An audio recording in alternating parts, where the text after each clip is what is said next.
Hola, ¿cómo están? Bienvenidos a un nuevo episodio de Ruta Crítica. Mi nombre es Rodrigo Delgado y me acompaña como host Víctor Velázquez. Hoy tenemos un capítulo bastante entretenido. Vamos a hablar de uno de los proyectos más importantes en la historia de nuestro país, la línea 2 del metro.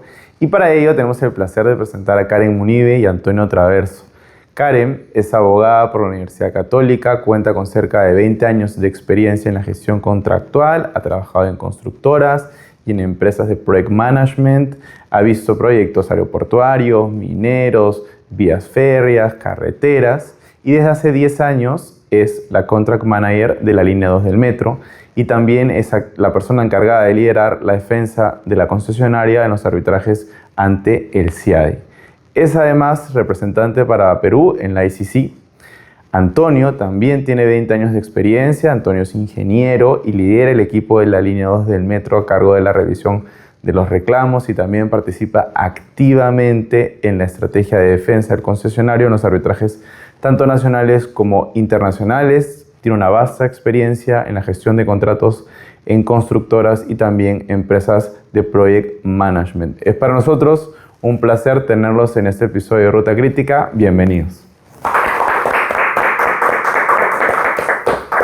Gracias, Rodrigo, y gracias a Víctor por este espacio, por la iniciativa que tiene CAI de poder conocer de primera mano la experiencia que desarrollan muchos ejecutores de proyectos y sobre todo porque el proyecto de la línea 2 intenta poner en marcha, en operación, el primer metro pesado subterráneo de Lima y Callao.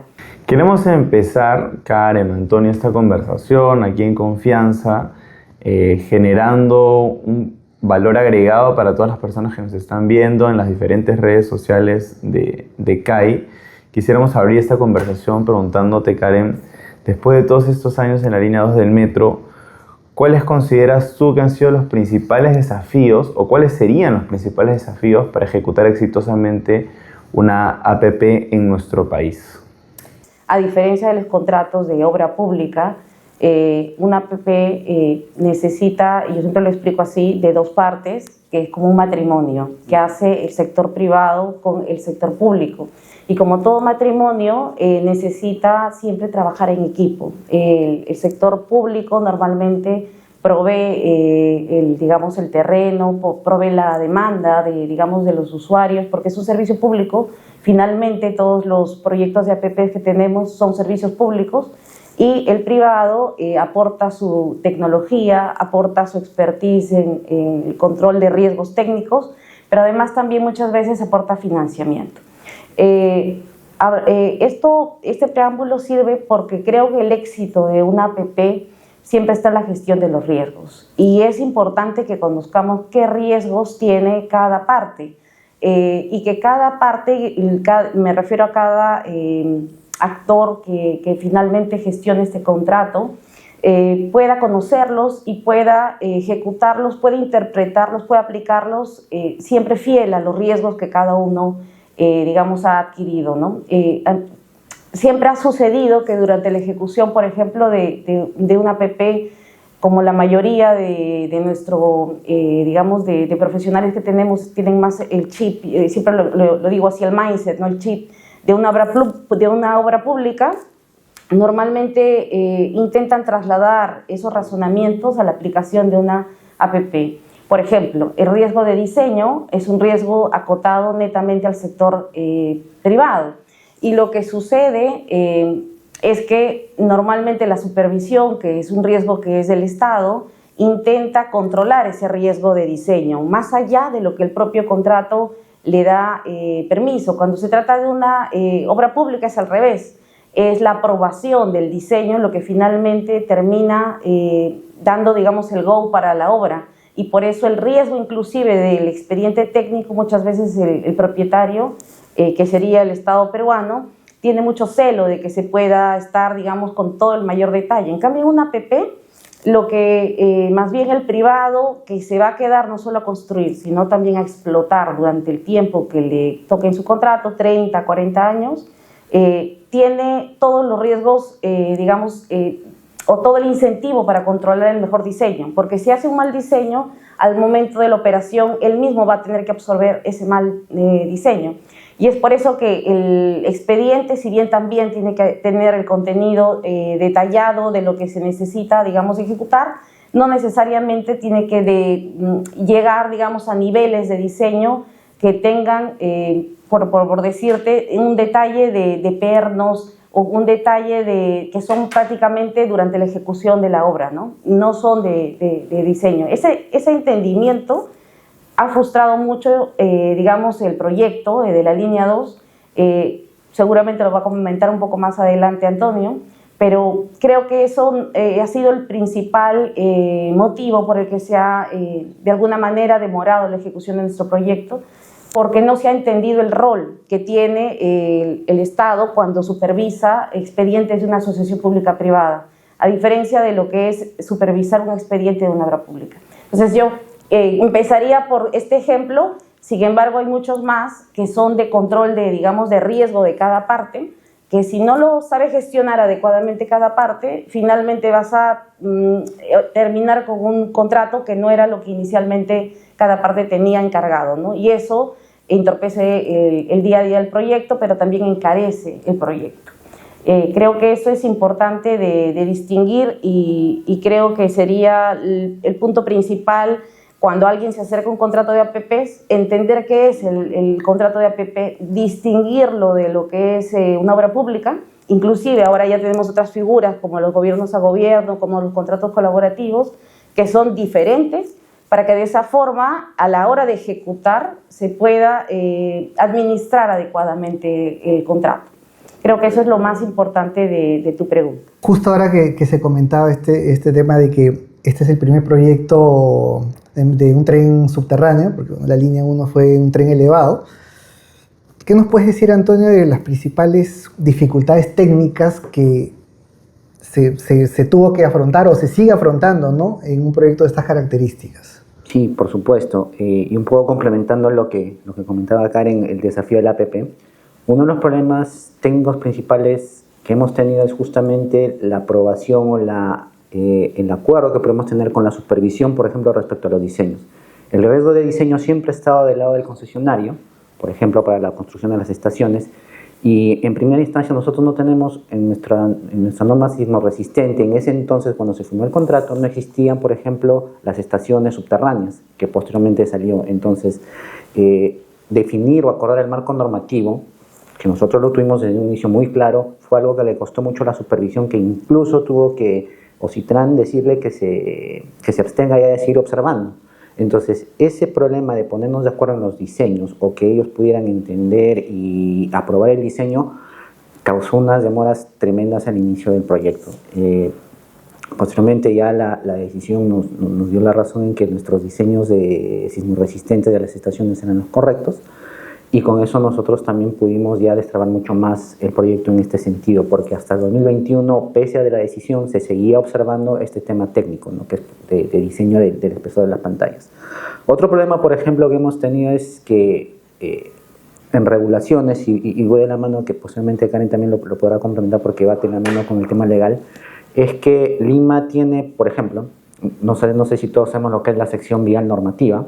Es decir, la municipalidad determina cuántos carriles tiene que tener una avenida, una calle, por donde debe haber maladeras, etc. Entonces, tú tienes una sección vial normativa en papel y tienes una sección vial normativa en la realidad, que no conversan. Entonces, al momento que tú haces el diseño, y te doy un ejemplo de este bucle que al inicio también fue complicado, es que ¿qué nos exigía el Estado? El Estado nos decía, tú tienes que irte por las normas. Entonces, teníamos que aplicar la sección vial normativa, la que está publicada.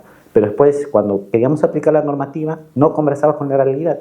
Entonces nos decía, y venía la supervisión y nos observaba, tu EDI no conversa con la realidad. O nosotros aplicamos la realidad y nos decían, tu EDI no aplica la sección vial normativa.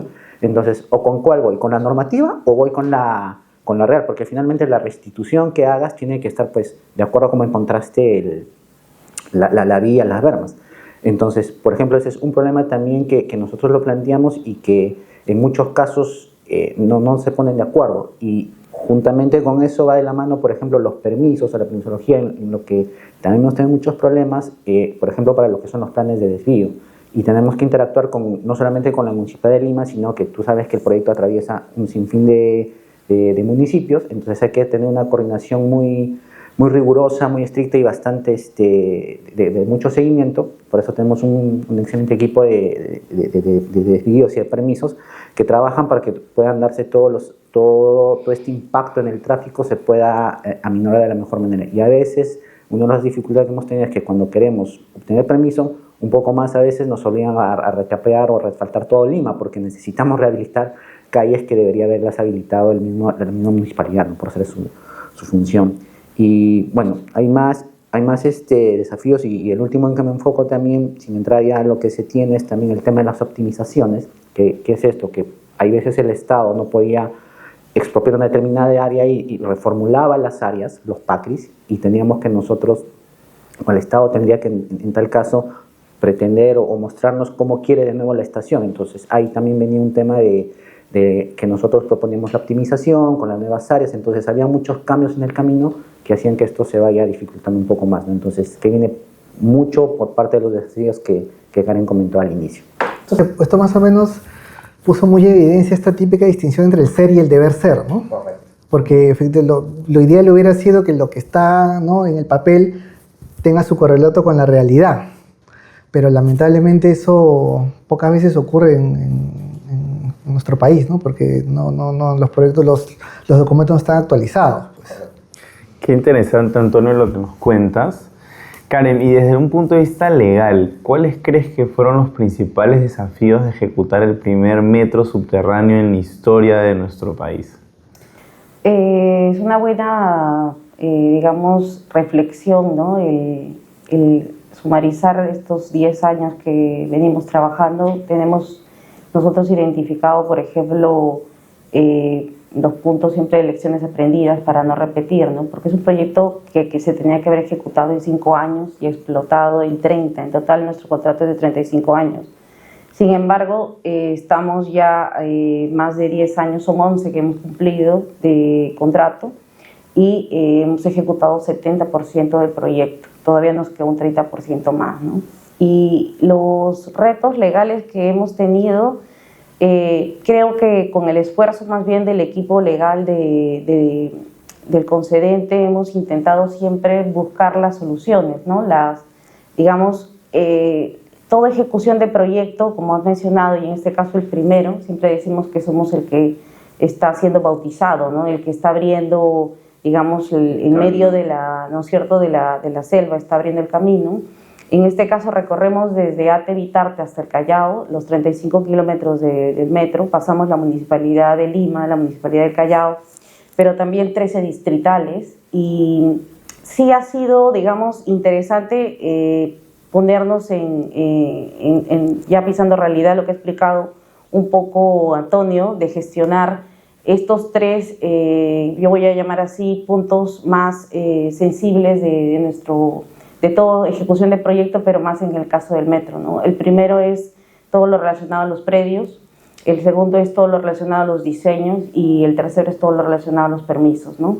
Siempre tratamos de controlar esos 3 grandes pilares y, por ejemplo, uno de los leyes de conocimiento público de que uno de los grandes defectos que tiene nuestro Estado peruano es justamente el haber creado, yo siempre digo, el laberinto de Minotauro con las normas, ¿no?, que él mismo ha creado, porque es el Estado peruano el que ha creado las normas de adquisición de predios, liberación de interferencias o expropiaciones. Y cuando uno ve de manera comparativa, por ejemplo, Francia, ¿no?, que tiene más de 10 líneas construidas desde 1990 hasta ahora, y nosotros solo tenemos 2. Tenemos la línea 1 y tenemos la línea 2 que está en 70%. Entonces uno dice, pero si desde el 90 hasta el 2025 ellos han construido más de 10 líneas y nosotros hemos construido apenas 2, ¿por qué? ¿No? ¿Qué estamos haciendo mal? Yo siempre decía, quizá éramos muy ambiciosos, ¿no? El querer ejecutar un metro en este terreno que he señalado, ¿no? Desde Ate Bitarte hasta Callao, ¿no? pero no es así, no es ambicioso. Si uno se compara con Francia, ellos lo han hecho y tienen más de 10 líneas operativas. Y preguntas por qué, y cuando ves el marco normativo, su simplificación para lo que son proyectos priorizados es distinta a la que nosotros tenemos. No puedes pretender ejecutar, ahora son 6 líneas las que tenemos en la planificación de todo lo que es la construcción del metro, para Lima y Callao, solo hay 2, y no pretendes ejecutar esas 6 líneas que son para ti priorizadas con las normas con las que los vecinos, o con las que, que si se trata de permisos, con las normas de titulación de bienes que tienes para cualquier privado. Tienes que crear un nuevo espacio normativo que te permita agilizar a lo máximo tus 6 líneas. Si no, las otras 4 líneas que están ahora en proyecto no van a lograr cumplir ese gran, reto, porque las vas a volver a meter al laberinto del Minotauro. Yo digo, por más que tengas un G2G o tengas un contrato NEC o intentas hacerlo por obra pública, no es el vestido del contrato, es que tu marco normativo, el que se van a enfrentar todos estos distintos tipos de modelos de contrato, va a ser el mismo en cuanto a lo que es adquisición de predios, ¿no? Entonces, el Banco Mundial hizo un informe después de lo que le ha sucedido a la línea 2, porque el Banco Mundial también le tiene una línea de financiamiento para la línea 2, y le hizo un diagnóstico en el año 2020 al Ministerio de Transportes, y le señaló esto, le dijo, está en tus manos el resolver ese marco normativo de adquisición de predios, liberación de interferencias, expropiaciones, y no es el riesgo de un privado. O sea, el privado no puede hacer nada porque se trata de justamente controlar los espacios, sean públicos o privados, a través de normas. Y está en tus manos y tiene que haber una iniciativa, como decimos a grandes males, grandes soluciones, ¿no? De poder regular de una manera diferente si queremos tener las líneas de metro. Entonces ese es el primer pilar, que es el clave, que se tiene como reto, no como lección aprendida de este proyecto, que entiende el propio Estado peruano, pero que el Estado peruano no tiene, yo creo, dentro de su agenda, a expertos que le ayuden a simplificar. Sé que hay una línea de simplificación o la de regulación que se intentaba hacer en estos últimos meses. Sin embargo, creo que tiene que ser mucho más global, tiene que venir un pensamiento totalmente nuevo. Y en el caso de los permisos, por irme al otro de los puntos importantes de que necesitas tener flexibilidad o agilidad, creo que ahí sí ha habido una iniciativa muy importante del propio Congreso a través de una 10ª disposición complementaria final de una norma de presupuesto del año 2020, publicada en el año 2024 para el año 2020, en el 23 para el año 2024, como éramos proyectos priorizados en el PENISC, señaló que todos los proyectos priorizados estábamos exonerados de gestionar permisos de autorizaciones a través, en cada una de las 13 municipalidades. Y eso desbloqueó nuestros más de 40 frentes que tenemos plenamente renovando permisos y autorizaciones. Sin embargo, hemos tenido opositores. La propia Municipalidad de Lima, y ese conocimiento también público, emitió una ordenanza intentando, invalidar esta 10ª disposición. Ahora mismo hay una acción de inconstitucionalidad que la va a terminar de dirimir el Tribunal Constitucional. Pero también creemos que nuestro Estado de Derecho en este caso, también ha impulsado el desarrollo de nuestras infraestructuras, porque cuando hemos iniciado un caso de barreras burocráticas ante el INDECOPI, y lo hemos sustentado porque hay una ley que nos permite estar exonerados, INDECOPI también se ha decantado por del decir quiero apoyar la construcción de este proyecto, porque de decir que no era una barrera significaba detenernos nuevamente todo lo que es el avance. Y quisiéramos en ese caso ver cómo otra vez, como al principio he dicho, este matrimonio de público-privado, el público no es solamente un ministerio, es el Estado peruano. Y está en sus manos, en sus propias manos, si se trata del riesgo de terrenos, que es el que ha hablado de modificar el marco normativo, pero de una manera a la mayor, no como hace muchas veces con parches, y en el caso de los permisos ya lo ha hecho a través de esa 10ª disposición complementaria final de esa ley de presupuesto para el año 2024, que ha, digamos, señalado que los proyectos del PENIS, no solo la línea 2, sino somos varios, podemos acogernos a esa norma que sigue vigente hasta el día de hoy y podemos ejecutar el proyecto, porque al final nuestros proyectos ya están supervisados por estas empresas contratadas por Citran, por el mismo Citran, por la Autoridad de Transporte Urbano, que es la ATU. No somos proyectos que estamos, digamos, pidiendo a la municipalidad que nos empiecen a supervisar desde cero. Se trata de expedientes completamente supervisados. Y el tercer, digamos, principal columna que quisiera señalarte, los dos primeros ya los he señalado, que son los terrenos, marco normativo legal de ellos, los permisos y el marco normativo legal de ellos, viene a ser el tema de los diseños, que es el primero que me he referido en mi intervención anterior.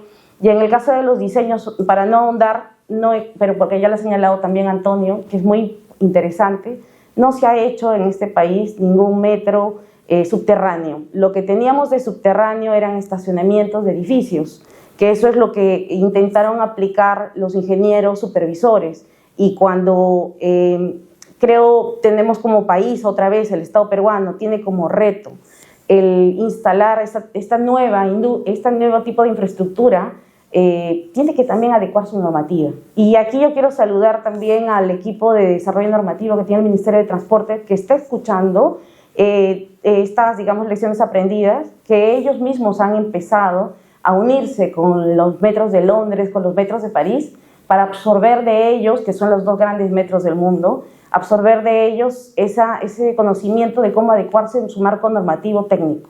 Y es interesante porque siempre, voy a solamente poner un ejemplo, siempre se habla de qué le falta al marco normativo que tenemos. Por ejemplo, la autoridad de seguridad.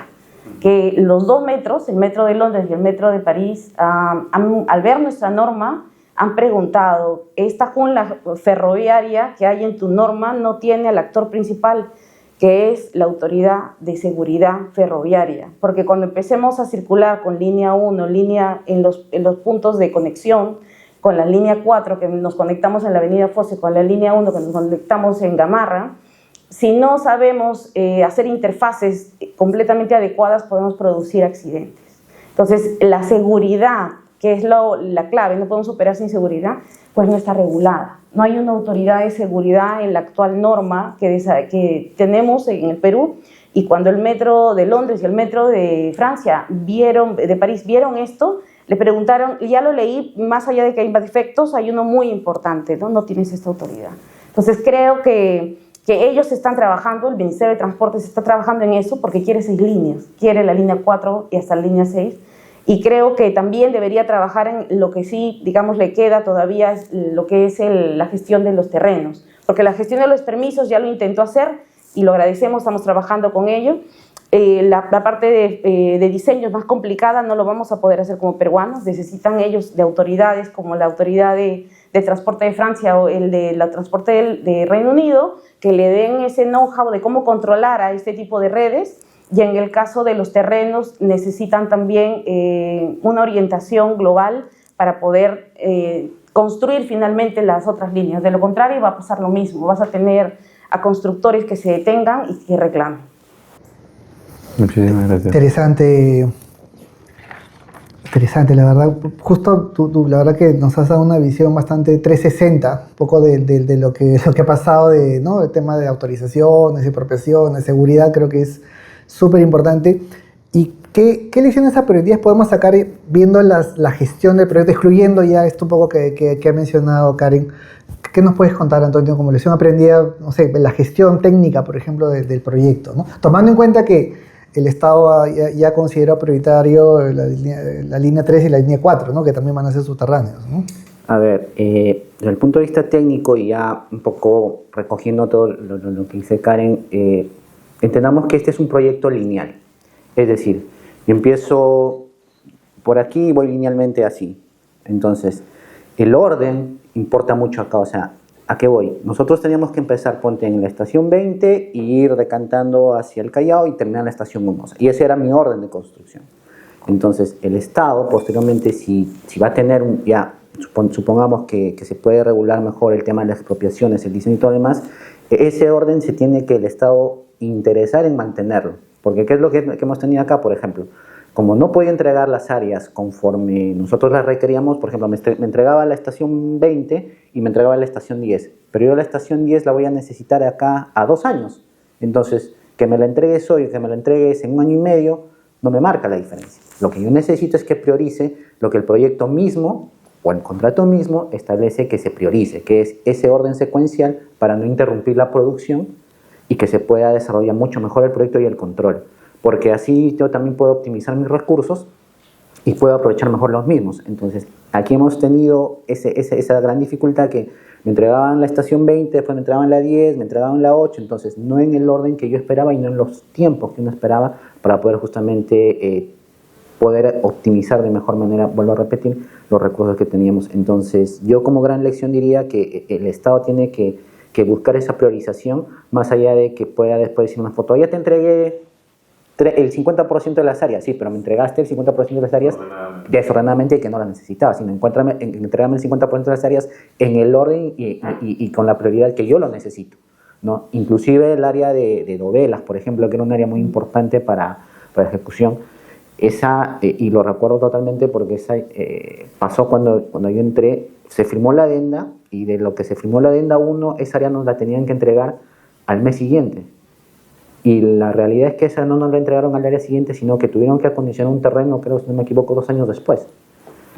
Entonces, a lo que voy es que, no sé si, yo creo que es una preocupación que sí entiendo tiene el Estado, pero probablemente la burocracia hace que esto se retrase demasiado y es un laberinto que termina perjudicando a todos en general, porque perjudica al proyecto, perjudica al inversionista, perjudica a la ciudadanía.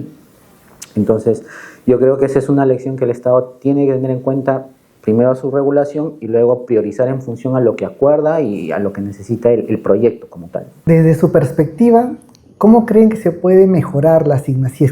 Si es que es un tema de mejoramiento de la asignación de los riesgos en el contrato de concesión, respecto de cómo es que se tienen que gestionar todos estos riesgos que hemos discutido, ¿no? De expropiación, ¿no? Y autorizaciones, por ejemplo. Gracias, Víctor.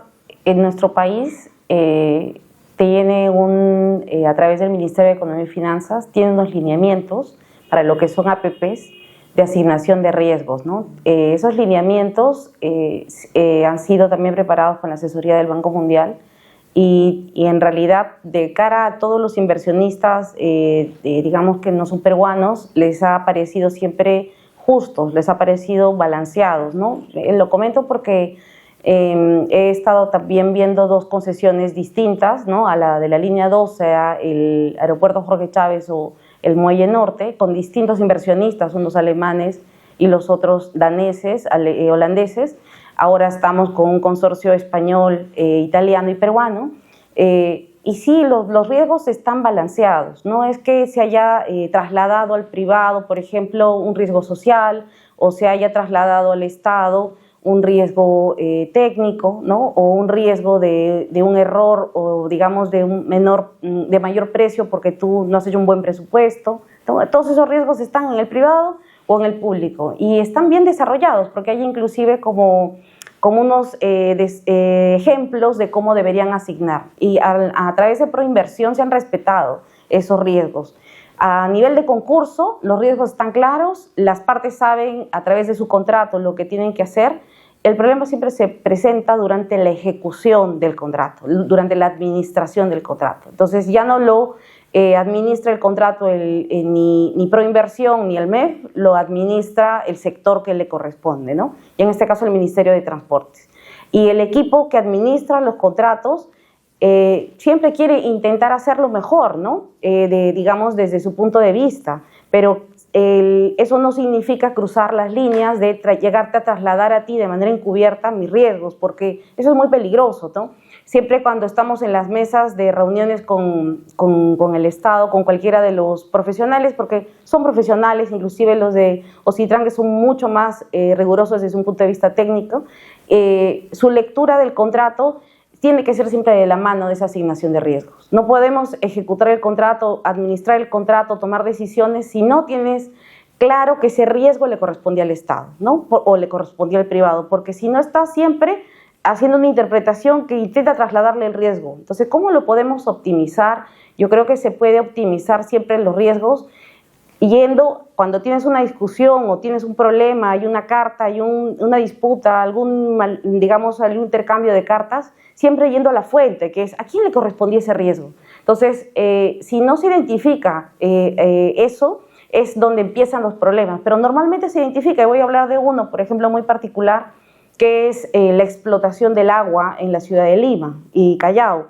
Como comprenderemos, la explotación del agua es algo que controla el Estado peruano a través de, en sí mismo, de SUNAS o a través de la ANA o las propias autorizaciones que se dan para pozos de extracción de agua, es decir, es del Estado. El Estado es quien controla para qué industrias les da permisos y autorizaciones para el uso del agua. Hay una napa freática de todo lo que es el RIMAC y llega hasta el Callao, y es un volumen de agua interesante, ¿no? Que tiene que de alguna manera el recurso hídrico gestionarse. Me encanta porque he visto que se está desarrollando mucho más análisis del recurso hídrico y se está tratando mucho esto. Pero no se trata mirando a un proyecto subterráneo, porque el proyecto subterráneo de alguna manera se va a encontrar con la napa freática, ¿no? En el Callao, ni qué decirte, empezamos a hacer excavaciones a menos de 2 metros y ya encontramos una napa freática. En cambio, en el caso de Ate Vitarte, Santa Anita, la napa freática está a 70 metros, porque es más un terreno de montaña. Pero ¿cuál es la situación? Que si hay mucha explotación de la napa freática, el terreno subterráneo se contrae.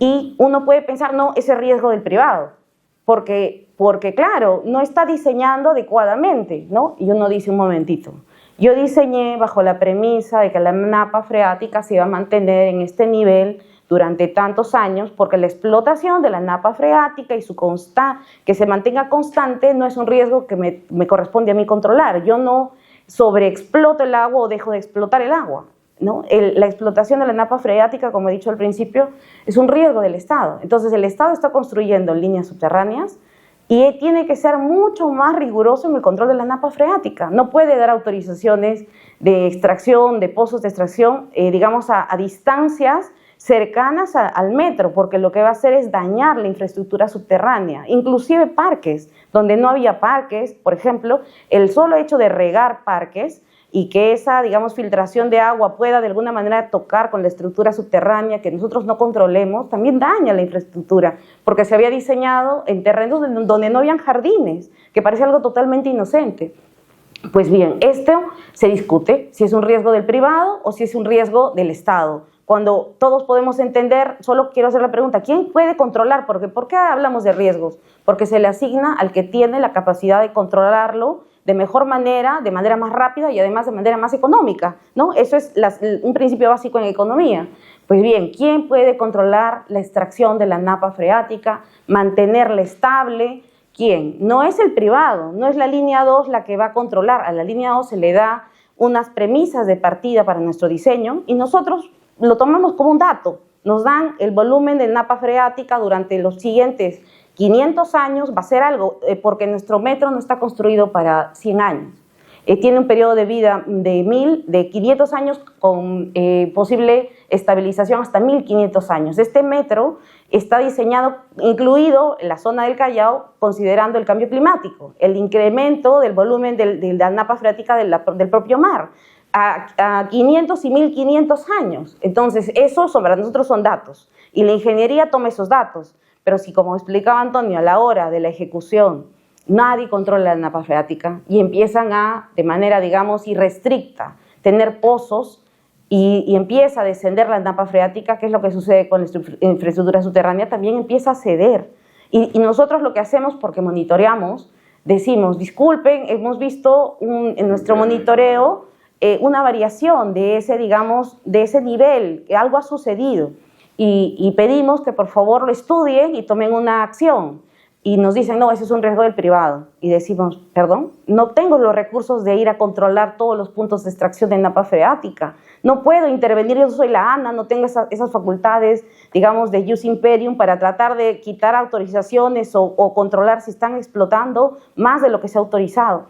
Pero eso, que parece algo lógico, parece algo obvio, a la hora de la práctica, cuando tienes un problema, tienes que ir a la fuente, tienes que ir. Entonces, la manera de optimizar los riesgos que ya están bien diseñados a nivel de estos lineamientos de estructuración de proyectos en APPs, tiene que ser de identificar siempre a quién le correspondía ese riesgo y discutir hasta el final objetivamente, porque puede haber casos, digamos, grises, donde digas, no, es que esto es un riesgo del privado, esto es un riesgo público. Y nuestro profesionalismo, yo siempre les digo a todos, seas economista, abogado o ingeniero que trabajamos en este grupo multitasking, les digo, por favor, pensemos todos objetivamente y pongamos todo en la mesa, no nos guardemos argumentos y digamos a quién le correspondía el riesgo. Porque puede ser que sí, como privado yo tengo una herramienta y lo puedo mejorar, lo puedo hacer mejor, lo puedo tomar y lo puedo controlar. Pero en este caso, por ejemplo, ¿cómo lo íbamos a poder controlar? Nosotros no podemos ir a las industrias privadas, no podemos, pero lo único que podemos hacer es monitorear y decir, está pasando, que está bajando el nivel de napa freática. Por ejemplo, cuando vino la pandemia y cesaron todas las industrias, subió el nivel de napa freática. Y también teníamos que decir, oye, está subiendo el nivel de napa freática porque las industrias ya no estaban produciendo. Entonces, eso también significaba controlar. Y hay, claro, como cualquier diseño, hay nivel de tolerancia. Nunca pasamos los niveles de tolerancia, pero si no se controla, en 500 años algo sucederá. Y hemos hecho proyecciones diciendo, oye, este problema está ya 10 años sin control, pero en 100 años esta va a ser, digamos, la desviación y pasamos los límites de tolerancia. Y por tanto es urgente que se tome una acción, porque si no tenemos autoridad que tome esa actividad y la gestione con sus propias competencias, vamos a terminar construyendo infraestructuras, pero dañándolas también. Entonces creo que el punto de mejora está en eso. Justamente como para cerrar esta idea, en la asignación es la adecuada, el tema es cómo estamos llevando a la práctica esa gestión de los riesgos y qué tan sinceros estamos siendo respecto de qué riesgo recae en cada una de las partes. Mencionabas al inicio a los inversionistas. Yo quería hacerte una pregunta al respecto. En tu opinión, ¿cómo ves este hecho de que en el Perú hemos normalizado que tener un megaproyecto implique también tener un mega arbitraje? ¿Cuál es tu opinión al respecto?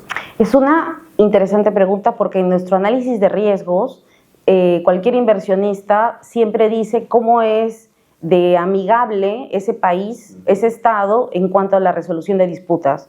Porque hay distintos mecanismos de resolución de disputas. Lo primero, que todos saben que los proyectos de infraestructura es el caldo de cultivo de las disputas. ¿Por qué? Porque siempre va a haber discusión. Estamos de una teoría, de un diseño que es un papel, estamos transformando la realidad. Digamos, en el caso del metro, estamos transformando todo el sistema de transporte de la ciudad. Y es lógico que haya dudas, que haya opiniones disidentes, y yo siempre digo amigables, discrepancias, ¿no? Es lógico, no le debemos tener miedo. Entonces, lo que los inversionistas siempre preguntan más bien es, ¿qué mecanismo de solución de controversia hay en ese país? Y Perú es líder de decir, si tienes una disputa, puedes ir a una vía que es completamente conocida en nuestro entorno de negocios, que es el arbitraje. También hay la Junta de Resolución de Disputas, también tienes los amigables componedores, ¿no? También tienes de alguna manera las mediaciones, pero tenemos un arbitraje. Entonces ellos te dicen, bueno, ¿y los arbitrajes? ¿Es un país amigable los arbitrajes? ¿O no es un país amigable? Porque hay países que están intentando decir, que, por ejemplo, ¿no? Si tú tienes arbitrajes, ya no te voy a considerar un proveedor del Estado, ¿no? Y cuando es al contrario, creo que el decirle, como Estado, decirle al mercado, vamos a tener disputas, pero tenemos un mecanismo de solución, para un inversionista es qué bueno, porque no es que nos vamos a quedar, como digo yo siempre, en el fango dando vueltas, ¿no? Sino que vamos a encontrar una manera de salir. Entonces yo siempre le doy el abrazo al arbitraje, siempre, y a los otros mecanismos de resolución de disputas, y les doy tranquilidad a los inversionistas al decirles que funciona, que es un terreno limpio, que es un terreno justo, que es un terreno objetivo. Y ahora, como parte de ICC, de la Cámara de Comercio Internacional, como delegada, he entendido mucho más que si no hubiera el arbitraje, porque a veces decimos, pensemos un momento un mundo sin arbitraje, ¿no? Regresaríamos a las guerras mundiales, donde ya directamente nos íbamos a las armas, ¿no? Porque no tienes un espacio para discutir en base a razonamiento, en base a datos objetivos, sino que tienes que regresar a la fuerza, al uso de la fuerza. Entonces yo creo que la pacificación y de alguna manera lo que decías, ¿no? Que el inversionista se sienta más tranquilo y más en calma. ¿Qué vamos a hacer? Me preguntan, ¿no, Karen? ¿Cómo vamos a controlar esto? Y yo les digo, dándole el abrazo al arbitraje, porque perderemos o ganaremos, pero será una discusión legítima, será una discusión razonable, lógica, con expertos, que es lo más importante, que te van a ayudar a salir del problema, en lugar de seguir dando vueltas en ese terreno. De lo contrario también, y no podemos ignorar, pues tendrá siempre la corrupción un espacio. Si es que no tienes un terreno limpio donde puedes discutir, pues siempre va a haber un terreno más bien totalmente oscuro, que el país más bien, por intentar salir de cualquier tipo de esos terrenos, siempre ha dicho que sea el arbitraje el mecanismo de solución de controversias. Los inversionistas dicen fantástico, y más bien cuanto antes lo hagamos, y eso siempre es mi recomendación para todos los concesionarios, cuanto antes lo hagas, es como que descubres un mal en tu cuerpo, cuanto antes vas al médico y sabes que tienes un cáncer y te tratas, es mejor. ¿Por qué? Porque si no, por ejemplo, ¿no? Yo siempre que converso con otros concesionarios, por ejemplo, el concesionario del aeropuerto de Chincheros, que digamos fue resuelto su contrato, ¿no es cierto?, por interés público, le resolvieron el contrato y ya ganó también el arbitraje en su momento, no conservó su contrato. Un inversionista no viene a pelear, no viene a hacer disputas, no es su objetivo negocio. Es negocio. Y hubiera mantenido el negocio, el aeropuerto de Chincheros es el hub por Machu Picchu, hubiera mantenido el contrato si él hubiera iniciado un arbitraje, porque el contrato, todos los contratos de concesión en el Perú son iguales, tienen una cláusula que dicen que mientras tengas un arbitraje, el status quo se tiene que mantener, no te pueden quitar el contrato. Y lo mismo le pasó, por ejemplo, también en el sur, ¿no?, a la hidroeléctrica, que le quitaron también el contrato, tampoco hizo un arbitraje. Tampoco se blindó. Entonces nosotros vemos, más bien yo siempre lo digo, y Perú lo respeta, que el arbitraje es el mecanismo más adecuado para proteger inclusive tu contrato, para mantener tu negocio. Y por ejemplo, en la línea 2, cuando empezamos a tener nuestros problemas, eran muy, muy serios. Los funcionarios también tienen que ver el contrato y decían, hay fechas límites para ejecutar y entregar etapas. Dijimos preventivamente, porque hay mucho movimiento político, ¿no? Porque puede sentarse un político y decir, pero ese contrato ya tenía que estar acabado, ¿no? ¿Qué ha pasado? Vamos a resolverles el contrato, es lo normal. Preventivamente, si tú ves que tienes un dolor, una falencia, un problema serio, inicias un trato directo y un arbitraje cuanto antes, porque mantienes el status quo. Entonces creo que más bien el Perú, para cerrar la brecha de infraestructura, necesita esta colaboración del privado. Y creo que al haber dicho, hay un arbitraje y el arbitraje es un terreno totalmente limpio, está diciendo, puedes venir, si tenemos una controversia, lo vamos a discutir en arbitraje y vas a mantener tu contrato. No lo vas a perder. Y si, digamos, pierdes el arbitraje porque era tu responsabilidad, pues también asumirás los daños tú por haberlos creado. Pero si no, te respetarán y te mantendrás. Entonces yo creo que más bien nuestro país es líder en esto y es un excelente mensaje, al revés de lo que la mayoría puede pensar. Yo siempre lo veo más bien, es más bien la protección de tu inversión. Cuanto antes hagas un arbitraje, lo vas a tener blindado y protegido. Entonces, ha funcionado en la práctica y creo que el proyecto está en el 70% de avance y los inversionistas están tranquilos gracias a esto. Gracias a que tienen el arbitraje y los arbitrajes se hacen como momento en el terreno más objetivo, en el terreno con profesionales de primer nivel a nivel internacional, con las instituciones más sólidas, y la verdad es que yo por eso le doy el abrazo al arbitraje y estoy muy contenta más bien de que también el estudio, ¿no?, sea líder, el estudio Campo sea líder en arbitraje y construcción, porque es este profesionalismo el que le da seguridad a los inversionistas, ¿no? Y el estudio Campos es líder en eso, entonces, y más en construcción. Entonces yo estoy muy contenta de que ustedes también sean un pilar importante en nuestro país para desarrollar ese punto, ¿no? Muchas gracias, Karen. La verdad que importante un poco lo que mencionas, de este mensaje, lo que has dado sobre todo es para el inversionista, y sobre todo el inversionista que por ejemplo, el que solo pone el dinero acá y que de repente no está mucho tiempo aquí, ¿no? Porque aquel inversionista o la empresa que ya tiene cierto tiempo acá, creo yo que sí se ha dado cuenta que el arbitraje es más común de lo que realmente pudiera parecer a alguien que está afuera, ¿no? Hasta la misma ley de contrataciones que te dice arbitraje obligatorio ya te adapta a que el Estado tenga que arbitrar. Entonces el que ya está aquí, de algún modo está más adaptado a la realidad que el que solamente viene de afuera y está pensando en el financiamiento. Pero Y volviendo un poquito, yo creo que porque también has mencionado varios temas muy interesantes, el tema del arbitraje, por ejemplo, ¿no? Es conocido que se han iniciado arbitrajes, ¿no? Ahora con el Estado. Yo quisiera preguntarte, Antonio, un poco sobre la organización, ¿no? ¿Cómo es que se ha organizado? ¿Cómo se ha tratado este tema de la contratación de asesores, de peritos, ¿no? Para la defensa de este tipo de conflictos, ¿no? A ver, bueno, eso es un trabajo en equipo, que es Karen y todo el equipo que conforma el metro y todos los socios. Cuando se vio ya que era inminente, o sea, que no llegábamos, o sea, a ponernos de acuerdo con el Estado, es un caso muy complejo, porque no solamente tienes la parte, pues el clásico, que tienes, no sé, una discrepancia en plazo o en costo y hasta, sino que teníamos temas técnicos de por medio, que en este caso, aparte de tener, obviamente, lo que clásicamente conocemos, el que te analiza el retraso, el que te analiza los costos, también tenemos peritos técnicos, por ejemplo, lo que conversamos, las pantallas, el diseño. Si está bien mi diseño, está mal mi diseño, entonces teníamos que evaluar qué es lo que necesitábamos nosotros, o sea, cómo presentar o abordar el caso para que en este caso el tribunal pueda entender cuál es el problema que nos impactó a nosotros para no poder cumplir con los plazos y nuestras obligaciones.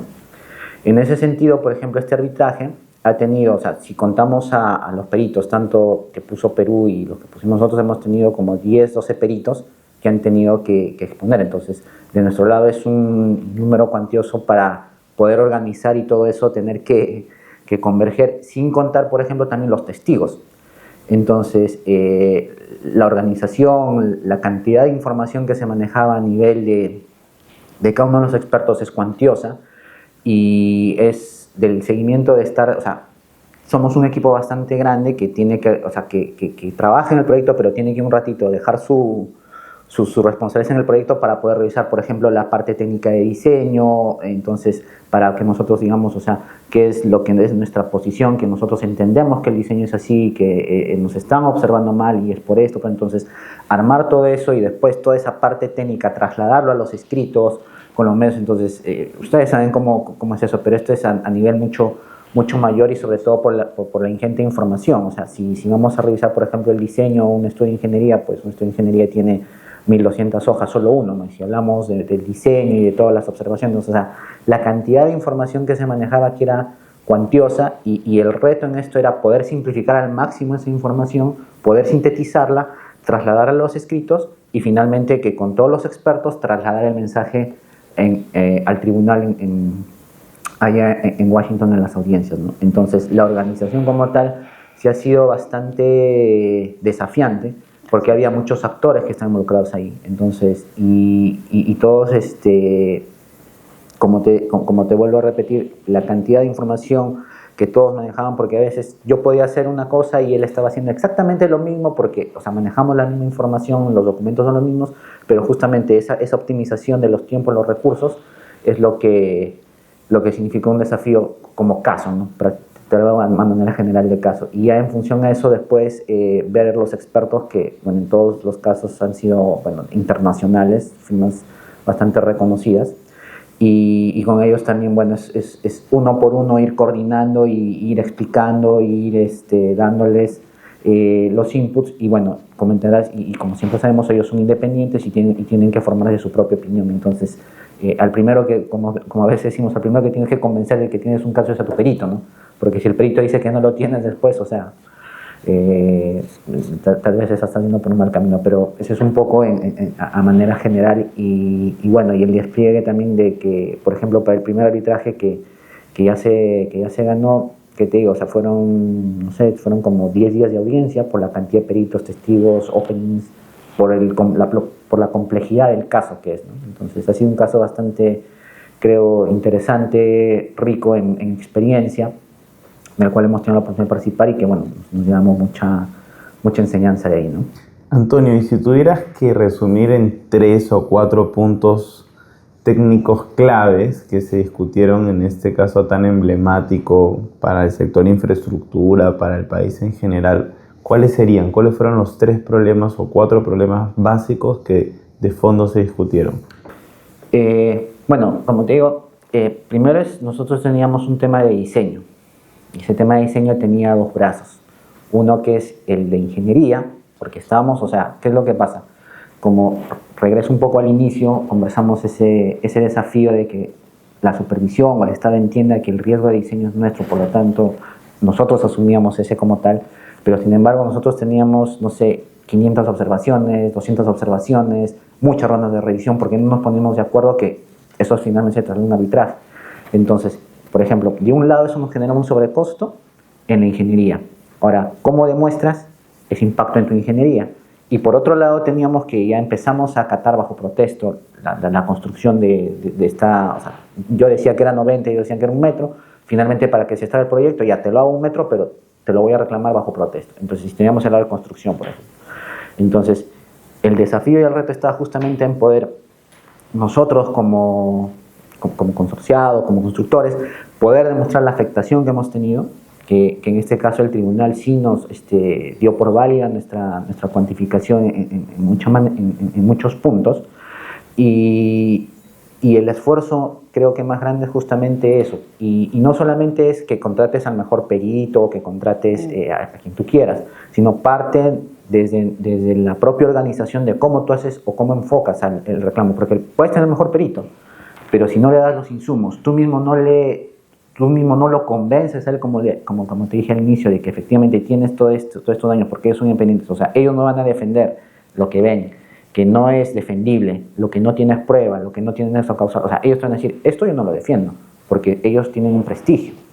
Entonces, en la medida que por ejemplo, tú dices, a ver, mi afectación es 100, le dices, ya le das todo y ellos te dicen, sí, yo no creo que es 100, yo creo que es 95. Entonces, eso te da primero la tranquilidad de saber que efectivamente estás en el camino. Entonces, el reto, creo yo lo primero que definiría es que estés seguro que la afectación que tienes, empezar a controlar y medir o sea, poder medir y controlar esa afectación para después poderla trasladarlo y finalmente elevarlo. Yo creo que ese mecanismo de control interno que puedas tener en base a la información propia del proyecto, o sea, no estoy diciendo que generes información ad hoc, sino que es en base a los propios registros que el mismo proyecto genera, contemporáneos, tú puedas poder demostrar y evidenciar, y que el perito finalmente a nivel de plazo y de costo esté seguro con tu caso. Y eso creo que es el éxito en lo que nos pasó. Nosotros logramos eso desde el metro, y nuestros peritos fueron lo suficientemente contundentes para poder convencer al tribunal en gran medida y, bueno, lograr lo que hemos logrado en este primer CIE y que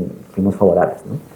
Sí, yo creo que Antonio es muy, de alguna manera, sencillo cuando explica el trabajo, ¿no? Pero Antonio es el gestor digamos, de la reclamación. Siempre hablamos como cualquier construcción, son ladrillos, ¿no? Entonces, y tienes que tener material para ensamblar los ladrillos, ¿no?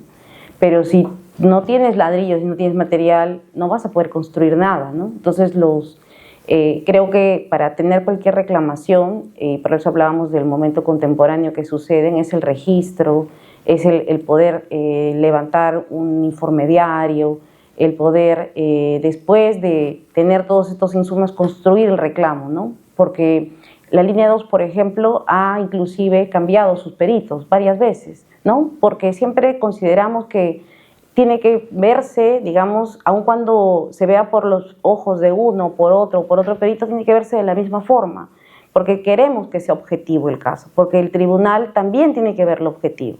Entonces, no hemos sido más bien de, oye, voy a usar el mismo perito, no. Yo siempre digo, no, nuestro caso tiene que ser objetivo a la vista de todos. Y tenemos de esa forma la tranquilidad, como ha explicado también Antonio, de que estás en buen camino, ¿no?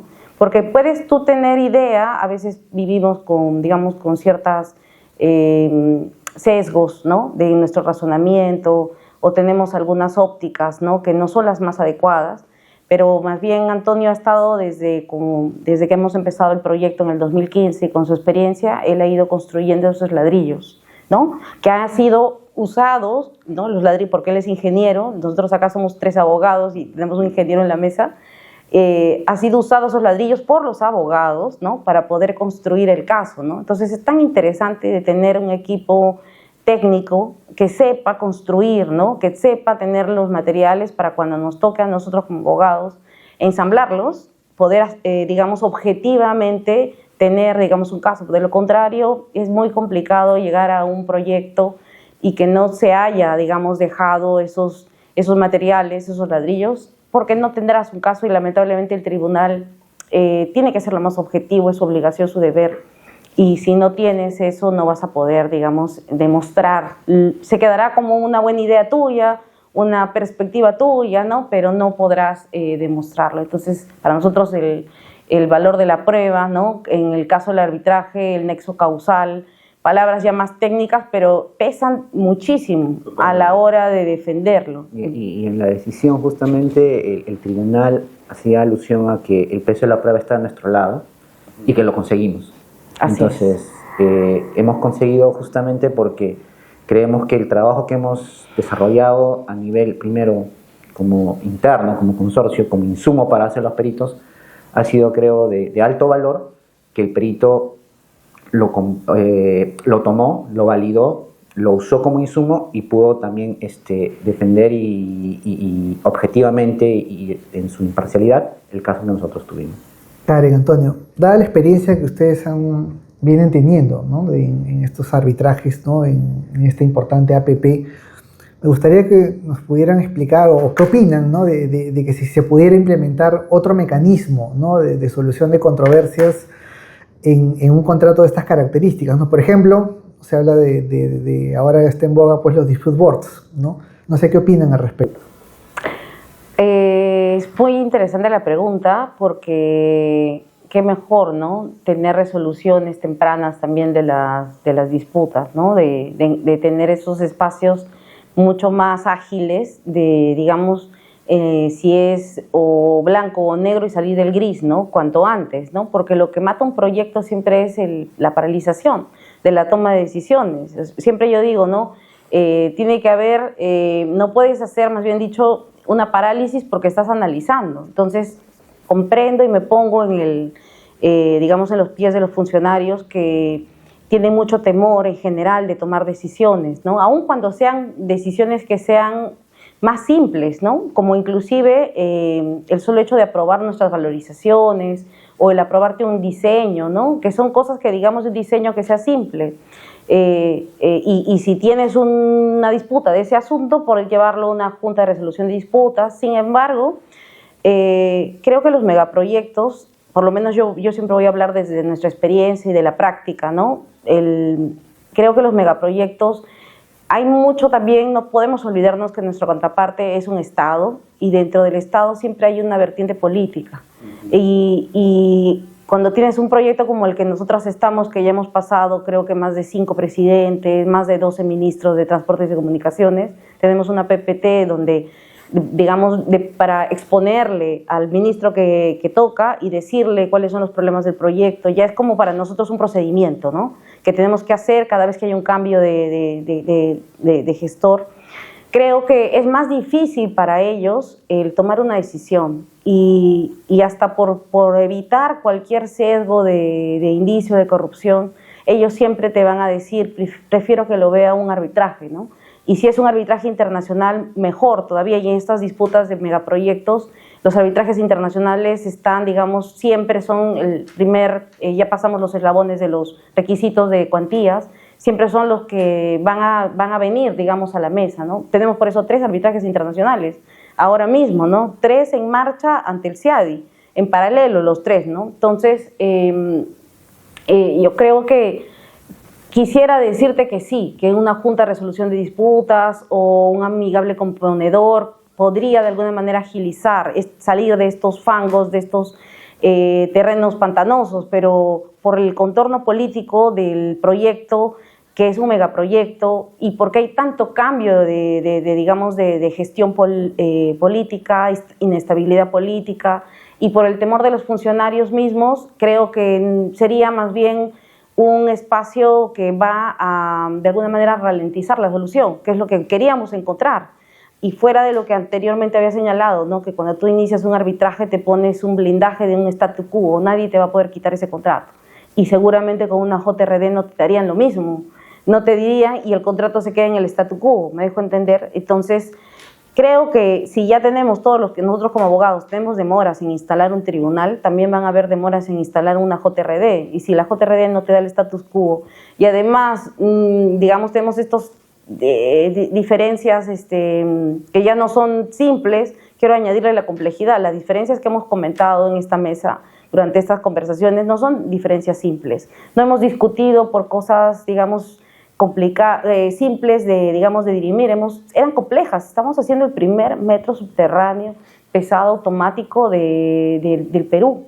Nadie había abierto la Lima y Callao en dos, porque nosotros estamos haciéndole, como decimos, una operación de alta complejidad en un casco urbano, con viviendas. Entonces, esas discusiones son mucho más sensibles, que llegan hasta denuncias, hasta inicios de tomas de opinión de los colegios de ingenieros. Entonces, una JRD no podría controlar ese tipo de movimiento. Pero un tribunal internacional sí, porque tiene que finalmente dirimirse, y creo que cualquier tribunal internacional también piensa en un balance. No piensa solamente al momento de dirimir, no piensa solamente en el sector público ni en el sector privado. Hace un balance y dice: Sudamérica, era razonable que se discuta quién absorbe el riesgo, lo que hemos hablado al principio, ¿no? Y al final, una JRD no tendría tantas capacidades para dirimir en esta jungla que les acabo de decir, en este, megaproyecto, y seguro le va a pasar lo mismo a la línea 3, a la línea 4, ¿no? Muchas gracias, Karen, muchas gracias, Antonio, por esta valiosa conversación. Queríamos cerrar el capítulo del podcast con una pregunta más a nivel personal, ¿no? Luego de tantos años de experiencia en uno de los proyectos más importantes de la historia de la infraestructura de nuestro país, y que va a cambiar la realidad y la vida de tantos peruanos que sufrimos el tráfico de Lima y el trasladarlos de un punto a otro, ¿qué enseñanzas se llevan ustedes a nivel personal, profesional, de haber trabajado en este proyecto? Yo solo recomendar a todos mis colegas dos cosas, ¿no? De seguir preparándose en la gestión de proyectos, en las herramientas de proyectos, asesorarse como en el caso del Estudio Campos, que son expertos, siempre con estudios expertos. Cuando he señalado antes de que teníamos, si tú tienes un contrato, tienes un malestar, no lo puedes hacer ver por un médico que no sea especialista. El Estudio Campos es el experto en esto aquí en nuestro país. Lo sabe mejor que nadie, es la boutique, principal que ve derecho a la construcción, y además siempre tus habilidades blandas. Esas dos cosas, ¿no? El continuar profesionalizándote, asesorándote con expertos, pero además tus habilidades blandas, porque como han visto a lo largo de toda esta conversación, hay mucha gestión, hay mucho que coordinar, hay mucho reto. Entonces yo creo que las habilidades blandas pesan mucho a la hora de estar gestionando este tipo de proyectos. Bueno, en mi caso ha sido una experiencia muy enriquecedora, porque yo he estado directamente con la parte de daños, de los peritos, y he tenido la oportunidad de interactuar con hasta 5 firmas internacionales muy reconocidas, y lo que me llevo es toda esa experiencia que nos han traído a nivel técnico profesional justamente en el tema de las pericias. Y solamente para comparar, nosotros también, yo veo los arbitrajes locales que tenemos. Entonces, cuando tú comparas, por ejemplo, el nivel de complejidad, nivel profesional, el trabajo que viene de afuera con lo que tenemos acá, es una distancia, es abismal, ¿no? Entonces, yo creo que a nivel pericial también acá a nivel local tenemos para crecer más, y creo que aprender de los de afuera nos va a ayudar mucho también para que nosotros podamos también defender o aterrizar mejor los casos que podamos tener a nivel nacional, ¿no? Porque creo que la pericia como tal es una prueba que aporta al tribunal para que pueda tomar la mejor decisión. Entonces, en la medida que esa prueba esté bien hecha, bien sustentada y bien estudiada, creo que va a determinar justamente la convicción, y que el árbitro pueda decir lo más justo posible para ambas partes. Entonces, yo me llevo eso porque tenemos, creo, todavía para crecer mucho a nivel local, como lo digo. Entonces, esa es la experiencia particularmente conmigo a nivel profesional. Karen, Antonio, muchísimas gracias por sus valiosos comentarios. Gracias. Estamos seguros que este capítulo va a ser tendencia y que muchas personas van a rescatar varias lecciones aprendidas de toda la conversación tan interesante que hemos tenido. Invitamos a todos a estar atentos a los siguientes episodios de Ruta Crítica, y así como hoy nos ha tocado hablar de la línea 2 del metro, seguramente continuaremos hablando de otros proyectos trascendentales para nuestro país. Les mandamos un fuerte abrazo y nos vemos en el siguiente episodio. Cuídense mucho.